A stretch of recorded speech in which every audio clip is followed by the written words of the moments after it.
I never thought my marriage would reach a point where my wife, Emily, would ask me for permission to sleep with another man. The idea itself was unthinkable. We had built a life together over 10 years, shared dreams, and promised each other forever. Yet, on one seemingly normal evening, she shattered my world with just a few words. It started over dinner. Emily had gone out of her way to cook my favorite meal: grilled steak, roasted asparagus, and creamy mashed potatoes. A bottle of expensive wine sat open on the table, 2 glasses filled. She had even set candles, their soft glow flickering in her hazel eyes. At first, I thought she was just in a romantic mood. Maybe she wanted to celebrate something. But something felt off. There was a nervous energy in the air, an unspoken tension beneath her forced smile. I cut into my steak, taking a slow bite before looking at her. "What's the occasion?" I asked, keeping my tone light. She hesitated, twirling her fork between her fingers. "I wanted to have a special night with you. That should have made me happy. But instead, my stomach tightened." "Special how?" She exhaled, as if gathering courage. "I want to talk to you about something important." A sinking feeling settled in my gut. "Okay," I said slowly, setting my utensils down. "What's on your mind?" Emily bit her lip, avoiding my gaze.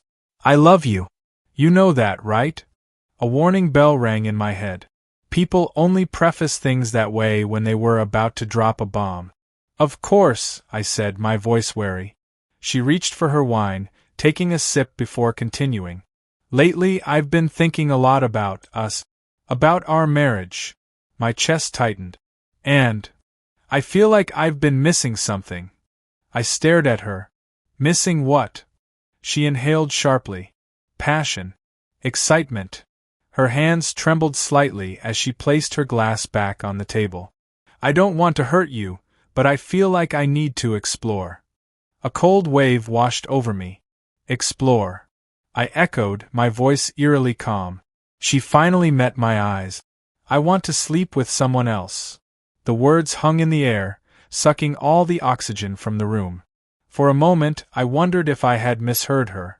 But the way she sat there, waiting for my reaction, told me I had heard perfectly. My grip tightened on my chair. "Are you joking?" Emily shook her head. "No. I've been thinking about this for a while. It's not about love, it's just something I feel I need to do." Rage and disbelief warred inside me. "You need to cheat?" "It's not cheating if I'm being honest with you," she countered, as if that made her request any less gut-wrenching. I laughed, but there was no humor in it. "So, what? You expect me to just give you my blessing?" She swallowed hard. "If you truly love me, you'll understand." I pushed my plate away, suddenly losing my appetite. "That's rich. Love means letting you sleep with another man." Her expression softened. "I don't want to lose you. I just want to experience this, just once." The audacity of it made my blood boil. After 10 years, she thought she could throw everything away for a night of passion? Did she think I was so weak that I would just accept it? I clenched my jaw, my pulse pounding in my ears. "Who is he?" She hesitated, then whispered, "Daniel." The name sent a fresh surge of fury through me. Daniel. I knew exactly who he was. A guy from her gym, someone she had casually mentioned before. Back then, I hadn't thought much of it. Now everything made sense. I took a deep breath, forcing my emotions into a tight box.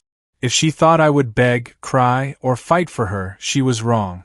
Instead, I would let her do exactly what she wanted, because she had no idea what was coming next. I leaned back in my chair, keeping my face unreadable. "Fine." Emily blinked, caught off guard. "Fine." I nodded. "If that's what you need, go ahead." A flicker of confusion crossed her face. "You mean it?" I forced a smile. "Absolutely." She exhaled, relief washing over her. "Thank you for understanding." I stood up, grabbing my plate. "Oh, I understand perfectly." She had just made the worst mistake of her life, and I was going to make sure she regretted every second of it. That night, I lay in bed staring at the ceiling while Emily slept beside me, oblivious to the storm she had unleashed. Her breathing was soft, peaceful, completely unaware that the very foundation of our marriage had cracked beyond repair. She thought she had won. She believed I had accepted her request like a weak, understanding husband who valued her happiness above his own dignity. But she was wrong. I wasn't going to beg her to stay. I wasn't going to fight for someone who had already decided I wasn't enough. Instead, I was going to make her decision the biggest regret of her life. The first move. The next morning, I woke up before Emily, slipping out of bed and heading straight to my home office. I wasn't interested in drinking my coffee or checking emails. I had work to do. Daniel. The name alone made my blood boil. I knew him. Tall, athletic, annoyingly charming. He had always been friendly whenever I picked Emily up from the gym, but now I saw him for what he really was. A predator circling my wife, waiting for her to slip. I made a few phone calls. One to my friend, Mark, who worked as a private investigator. Another to a coworker who happened to be Daniel's older brother. The moment I mentioned Daniel's name, my coworker chuckled. "Man, I hope you're not calling because of a girl." Daniel's bad news. My grip tightened around my phone. Go on. Dude's got a reputation. He sleeps with married women all the time. Even brags about it. My brother's a dirtbag, man. I clenched my jaw. Emily was just another conquest to him. She had thrown our marriage away for a guy who would toss her aside the moment he was bored. Perfect. Letting her dig her own grave. I returned to bed just as Emily began to stir. She stretched, yawning, then turned to me with a soft smile. "Morning." I kissed her forehead, pretending nothing had changed. "Morning." She hesitated, watching me. "Are you really okay with this?" I nodded. "Of course. If this is what you need, I won't stop you." Relief flashed across her face, as if she had dodged a bullet. She had no idea I had just loaded the gun. Emily left for work with a bounce in her step. I, on the other hand, went straight into action. First, I planted a tiny recording device inside her purse. It was discreet, impossible to detect, but powerful enough to capture every conversation she had with Daniel. I wanted to hear every detail. The flirting, the planning, the moment she gave herself away. Then, I had Mark follow her. If she thought she could sneak around without consequences, she was about to be proven very, very wrong. That evening, as she stood in front of the mirror fixing her makeup, I leaned against the doorway, pretending to be indifferent. "You look nice," I commented. She smiled. "Thanks. Are you meeting him tonight?" Emily hesitated. "Yes." I kept my face neutral. "Where?" She turned back to the mirror, avoiding my gaze. "Just a hotel. I didn't want to bring him here." "How considerate." I nodded. "All right. Enjoy yourself." She studied me for a long moment, as if trying to decipher my reaction. When she found nothing but acceptance, she relaxed. "I appreciate you being so understanding." I forced a smile. "Of course." She grabbed her purse and kissed my cheek. "I love you," she whispered before walking out the door. I didn't respond. The setup. The moment she left, I sprang into action. Mark had already sent me the location of the hotel. Daniel had booked a room under a fake name, probably something he had done a dozen times before. I wasn't going to stop Emily. No, that would be too easy. I wanted her to go through with it. I wanted her to experience every second of her betrayal. Because only then would my revenge truly have an impact. Mark stationed himself outside the hotel, snapping pictures as Emily arrived. She walked inside, glancing around nervously before disappearing into the elevator. I received a text from Mark a few minutes later. "Mark, she's in room 503. Door locked. They're alone." A slow smirk spread across my lips. Good. Now all I had to do was wait. The confirmation. An hour passed. Then another. Finally, my phone buzzed. The recording device in Emily's purse had picked up enough audio. I opened the app and hit play. Daniel's voice came through first. I can't believe your husband's okay with this. Emily laughed softly. I was surprised too. But I think he understands. Or maybe he's just weak. My fists clenched. Does he know what he's missing? Daniel continued, his voice dripping with arrogance. Emily giggled. I guess he does now. The sound of rustling fabric filled the recording. The unmistakable sound of lips meeting. My stomach twisted, but I forced myself to keep listening. I've wanted this for so long, Emily whispered. Me too, Daniel replied. And I'm going to make sure you never forget it. I clenched my jaw so hard it ached. That was enough. I forwarded the recording to Mark. Make sure you get the right photos. I want everything. Mark, already got them. She's going to regret this. Oh, I know. Emily thought she was getting what she wanted. But what she didn't realize was that this wasn't her victory. It was mine. The calm before the storm. A few hours later, Emily walked through the front door, trying to act normal. But I knew. I could see it in the way she avoided my eyes. The way she moved carefully, as if afraid to be caught. I smiled at her, as if nothing had changed. Hey, how was your night? She hesitated. It was fine. I nodded. Good. Emily shifted uncomfortably. You're really okay? I shrugged. Why wouldn't I be? She forced a smile. I don't know. I thought this would feel different. Oh, it would. I just had to wait for the right moment to strike. Because soon, Emily would realize that one night of passion had cost her everything. And there wouldn't be anything she could do to stop what was coming next. Emily had no idea she was living on borrowed time.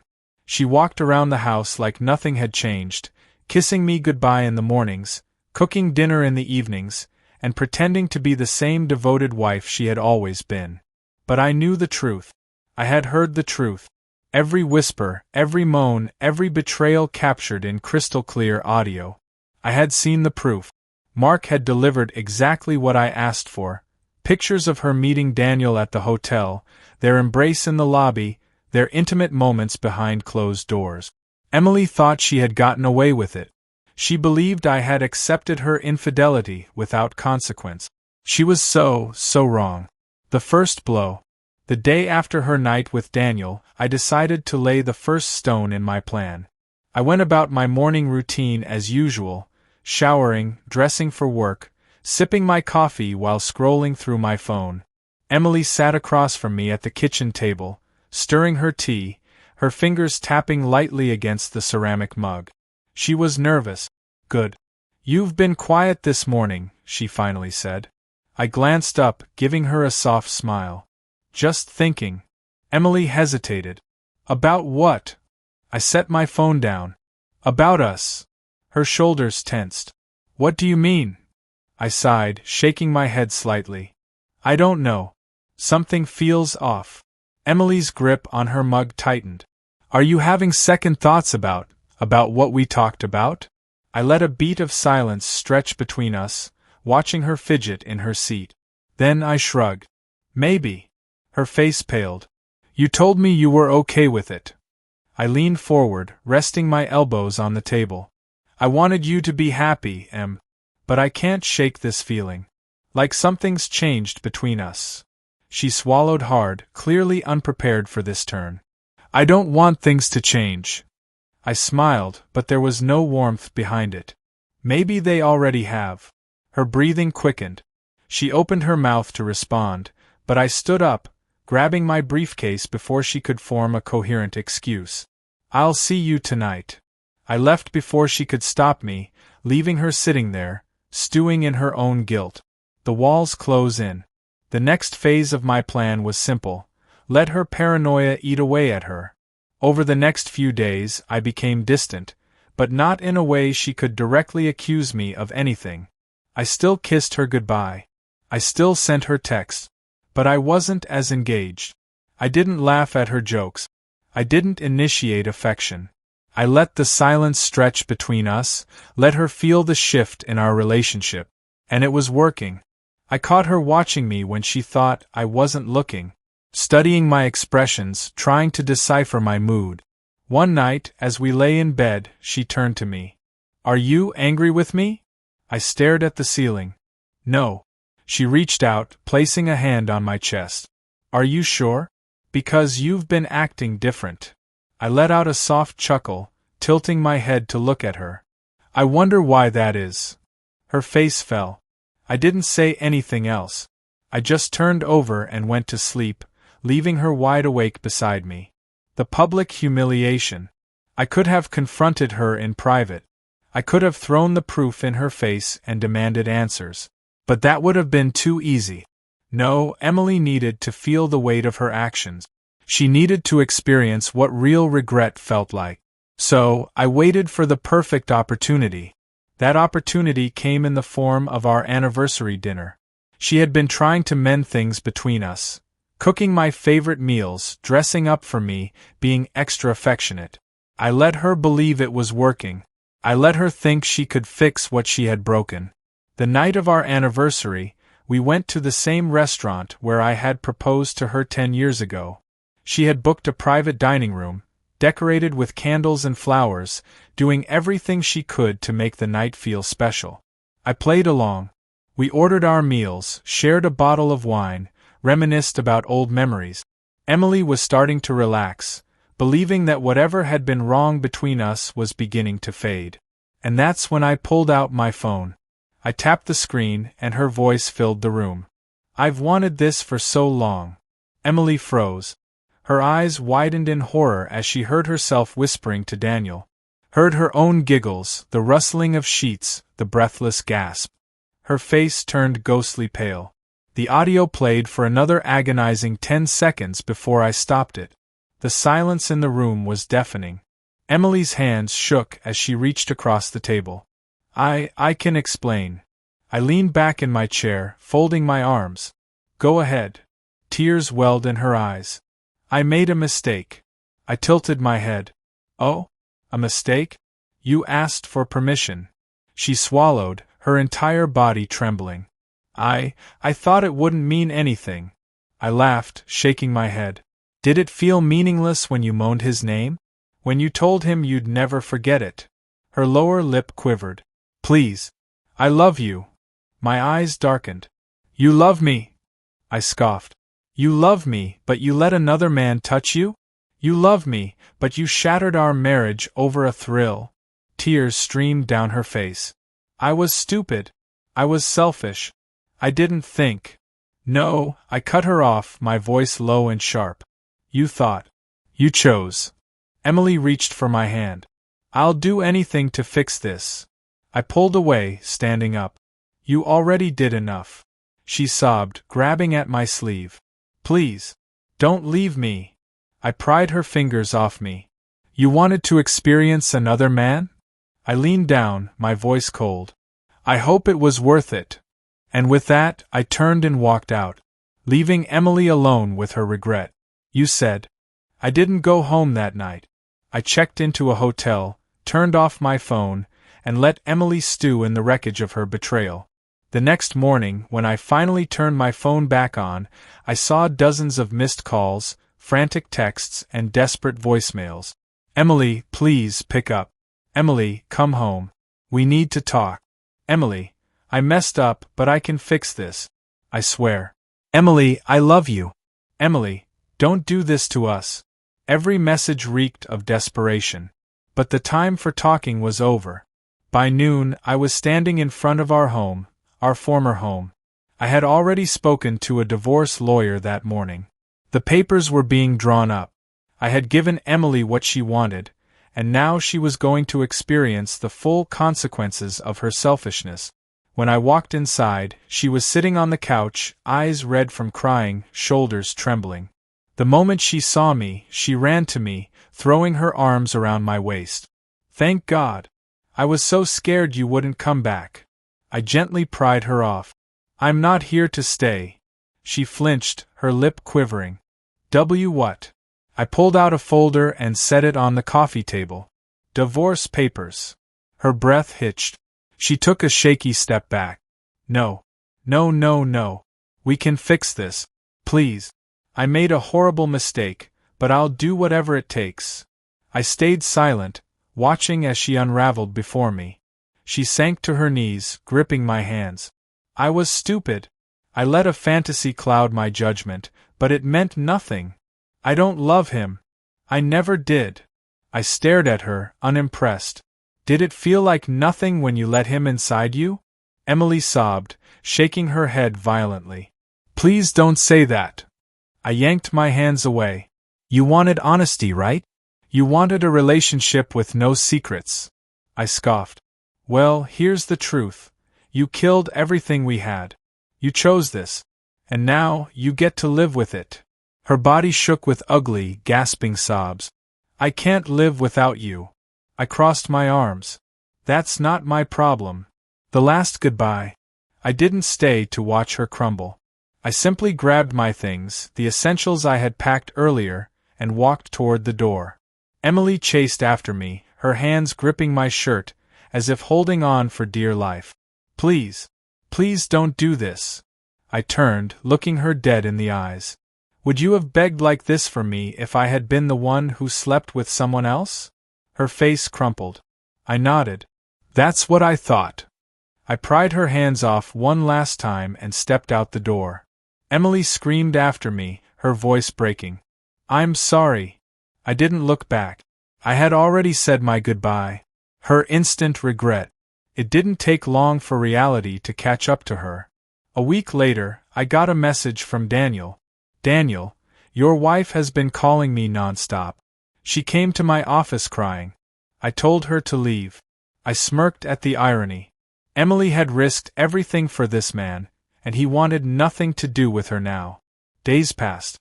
I ignored every call, every message, every email she sent. She tried reaching out to my friends, my family, anyone who would listen, but no one had sympathy for her. The woman who thought she could have it all, her husband, her lover, her perfect life, was now alone. She had gambled with our marriage, and she had lost. My new beginning. Months passed. The divorce went through.